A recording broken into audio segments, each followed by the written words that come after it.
Hosting the ACMs is a night of hosting, which means not that I can relax, but that I can have fun. And I'm gonna have fun with it. I want to be there to celebrate the other artists, to congratulate them, to welcome the fans. Just have a good time. It's a different perspective being a host than it is, being part of the of performing or as a nominee. A lot less pressure on me. So I plan on enjoying it.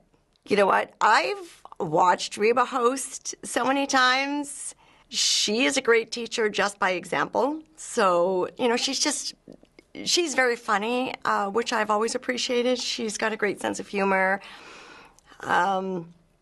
She always looks great. I think she just does the ideal job at hosting. And hopefully I've already kind of pulled a little bit from watching her by example. Well, the way I look at the balance, the ratio between men and women in country music is not a competition. I don't see it like that at all.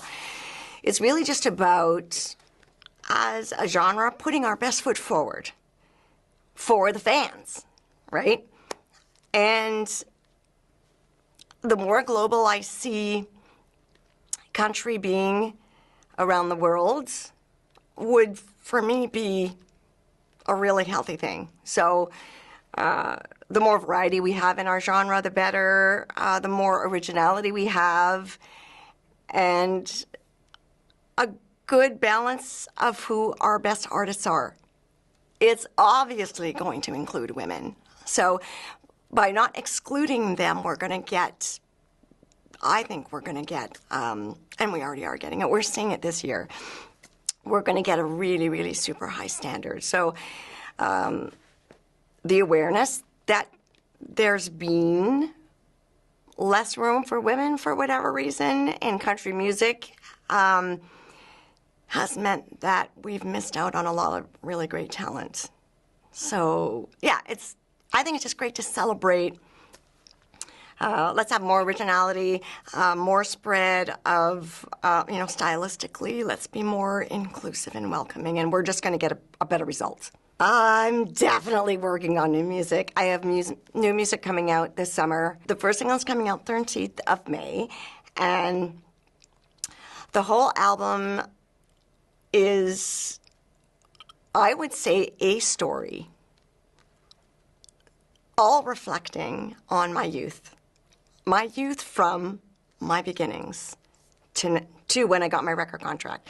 So there's so much about my career, about my music that people don't know from my beginnings to when I had my first hit, Who's Better Be Boots Been Under. So that's the gap I want to fill. That's what I want to share with everybody. So that is the story of this album. It's all about a reflection of my environment, my surroundings as a child, as a teenager, the music that influenced me, all of the variety of that, going back to the very country western flavor that was on my music list as a performer